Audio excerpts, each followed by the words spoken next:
and the mental health crisis. In fact, if you identify as transgender in today's day and age and say go on to play a female sport, maybe swimming, you get a segment on Good Morning America to defend your actions and to talk about how you are just being your true self and how there's nothing wrong with what you're doing. And to close out today's show, I wanted to react to Leah Thomas being on Good Morning America to defend being a biological male competing against females. Again, you guys can talk about sexuality and how you feel about people who like the same sex or a different sex or whatever. I like to talk about where it affects people. And for me, this stuff affects me and others when we're teaching this to children, teaching them about sexuality at an inappropriate age, teaching them about gender confusion at it's nearly always inappropriate, but distinctly at an inappropriate age. When we start changing our cultural norms, like saying anybody can use whatever bathroom they want, and then allowing young women to be assaulted, which is happening in our country now. When we start saying that men can be women, and thusly tell male inmates that they can identify as female and then go to female prison facilities, which we have seen happen. We've seen inmates become pregnant because of that. We've seen sexual assault occur because of that. We've seen instances like at Wee Spa here in Los Angeles, where a man walks into Wee Spa and goes, "Hey, I'm a woman. Can I go to the women's section?" And he goes and exposes himself to all the women and the girls there. And that is socially acceptable, and virtually nothing came of that. So I care about where it affects people. Another place where it affects people, specifically females, is when biological males are allowed to enter female spaces and compete against them for their accolades and achievements. And here's Leah Thomas defending this on Good Morning America. Throughout the controversy, Thomas has largely remained quiet until now. I knew there would be scrutiny against me if I competed as a woman. I was prepared for that, but I also don't need anybody's permission to be myself and to do the sport that I love. No, you don't. You don't need anybody's permission to be yourself. And this really is not a failing when it comes to Leah Thomas. This is a big win for Leah Thomas. It's a failing when it comes to organizations like the NCAA, who allowed this to happen and who said, you know, under our standards, this is totally okay, even though Leah Thomas is whooping the girls that he competes against by margins of like 30 seconds. It's insane how vastly advantaged Leah Thomas is in the water when compared to her biological female competitors.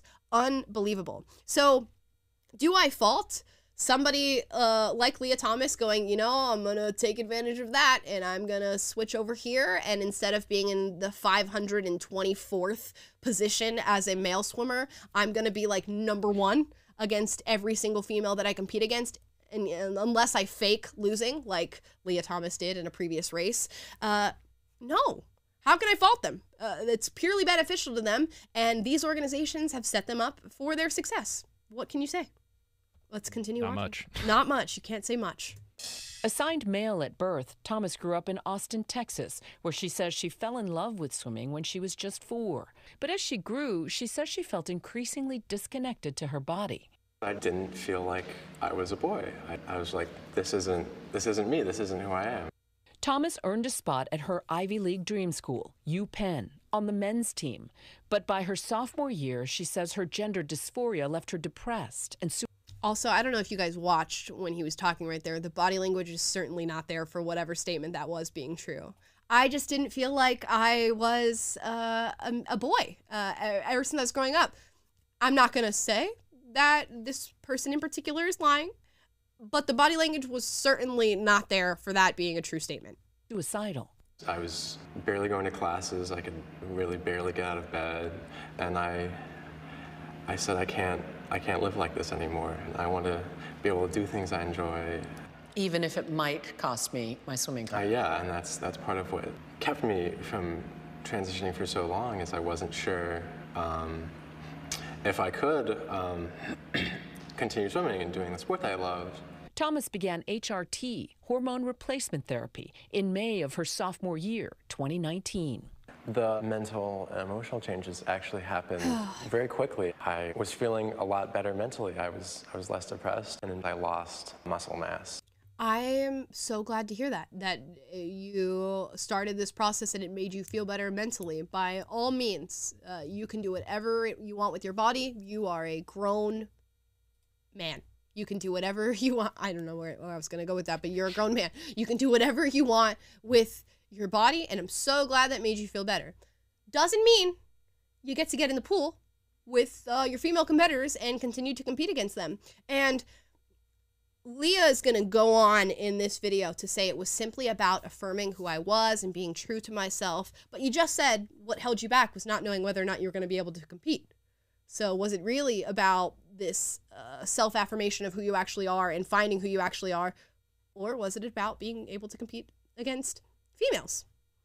Let me know. I became a lot weaker and a lot slower in the water. After following NCAA guidelines of a year of hormone therapy to change gender categories, Thomas started her senior year on the women's team. Which is ridiculous. Again, this is where I go back. This is the NCAA's fault. Because a year of being on hormone therapy after you've already gone through puberty and are a biological grown man, that does not take away your substantial physical advantage over these young women. We're talking larger hands, larger feet, larger wingspan, larger lung capacity, larger bone density. All of these separate factors have made this a distinctly advantageous moment for Leah Thomas when competing against other female swimmers. And this is measurable.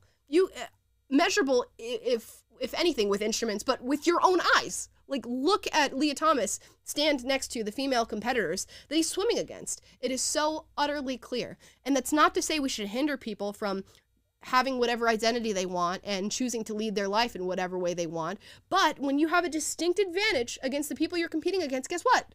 I'm so sorry. You don't get to compete. But what a wonderful world is it that you get to be everything else that you've ever wanted to be, according to your claim.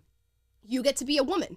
You get to go through the hormone therapy. You get to go through medical transitioning. You get to do whatever it is that you want to do with your body without infringing on the lives of other people. How wonderfully beautiful is that? But that's not enough.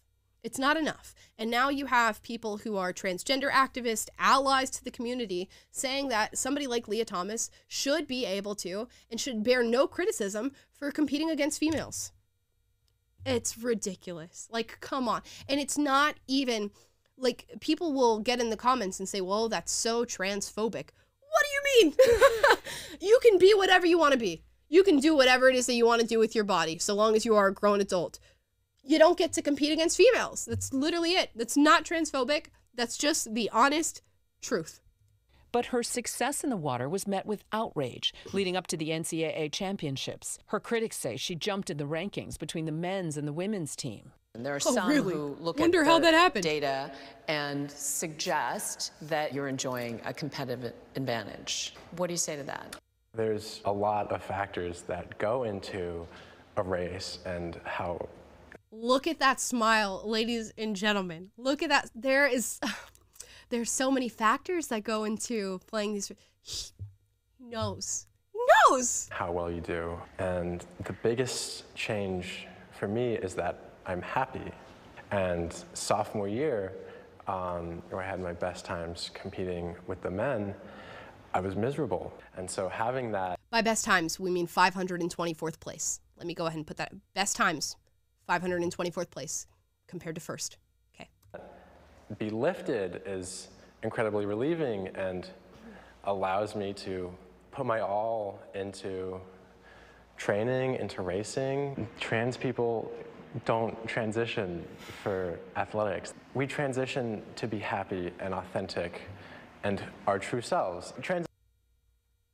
I'm totally like, be happy, but not when it infringes on other people.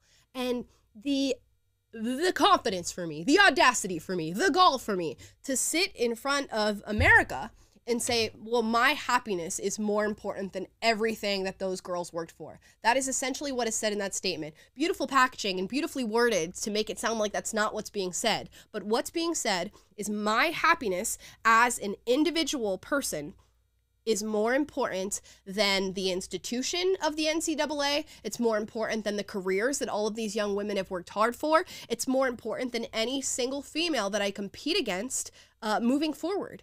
It's more important than our established set of norms. It is more important than being fair. Cheating in order to be happy as an individual is more important than being fair and more important than stepping over all of the people that you compete against. Positioning to get an advantage is not something that ever factors into our decisions. You didn't transition all the way to win more medals. No.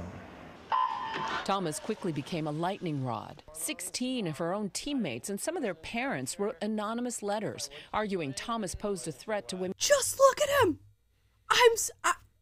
Dude, I can't. I feel like I am in a simulation. Like, I feel like this is not reality. And now that, because I said I'm about to get like beamed up into actual reality, because look at that. I'm sure this woman from GMA, I'm sure she's wearing heels right now. Look at the towering individual that Leah Thomas is next to her. And I believe Leah Thomas is what, like 6'2"? Are you kidding me? I'm going to skip ahead because I'm sure there's more of this, but I want to get to the end. Yeah, I have a feeling if you have arms like Kevin Durant, I think they would help you in the sport of swimming. Yeah, I'm going out on a limb here. I hope the limb doesn't break that you're saying something like that. It's unbelievable. Okay, let's finish this up. Probably insufficient. There is this concept of the legacy effects of testosterone, and that can't ever be zero. Should that eliminate or disqualify transgender women? Yes. I'm not a medical expert, but there's a lot of variation among cis female athletes. You know what? There's like, okay. Oh my gosh. You know where the variation doesn't exist? Being born in a male post-puberty body. That's where variation doesn't exist. I can look at all these biological females. We're not going to call them cisgendered. I don't agree with that word. We can look at all the female swimmers, the actual female swimmers, and I can go and do all the medical tests that I want, but the chromosomes are going to check out. And we're going to go, oh, well, as much as there's variation among you with strength and wingspan and lung capacity and all these things, all of you guys were born female. And you guys got all the advantages that came along with being born female, and then the person who didn't was born male and got those advantages as well, except their advantages when it comes to athletics and sports far outweigh anything that you would have. That does not change. That variation does not change. So to look at biological females and goes, well, there's a lot of variation among them too. It's so disingenuous. Cis women who are very tall and very muscular and have more testosterone than another cis woman, and should that then also disqualify them? In January, the NCAA updated its transgender athlete eligibility guidelines, saying each sport's governing body could make their own rules. Later clarifying it wouldn't impose the new rules mid-season, clearing the way for Thomas to compete at the NCAAs. It was an incredible experience. To be able to fulfill that personal goal and be at that meet, as well as competing as my authentic self, was just such an amazing experience to have these things that. And this is the wonder of it all. This is why this is so ingenious to have made these superficial identity markers like sexuality and gender and all this fun stuff to make them so prevalent. Because somebody can say that, and if you criticize that, it sounds like you are the worst person in the world. You don't want them to be happy. You don't want them to live as their authentic self. No, I didn't say that. I just said you can't beat out females. And I bet it was a super joyous moment to get out of the water and literally wait for 30 seconds while the other female swimmers continued to swim and continued to do their laps. I bet that was a glorious moment to sit there and be like, I'm so glad I was the first person to do this and that I got this idea first. And it's working for me. And now I'm super famous and winning all these medals and is even going to talk about going to the Olympics. I'm going to finish this up and then we're done. Been working towards for so long, all come together. Are there Olympics in your future? It's been a goal of mine to swim at Olympic trials for a very long time, and I would love to see that through. Yep. So no care for the advantage, no care for the cheating, no care for the female competitors who work their entire lives to get where they get, and then a male comes and is able to compete with them. No care for all of that. In fact, we're going to the Olympics, baby. Where are the 5 rings, ladies and gentlemen? You can't make it up anymore, and it's literally being thrown in your face. My happiness is more important than fairness. My happiness is more important than reality. My happiness is more important than anybody who works for anything in their life, because I decided I wanted to do this, and I decided my advantage didn't matter. So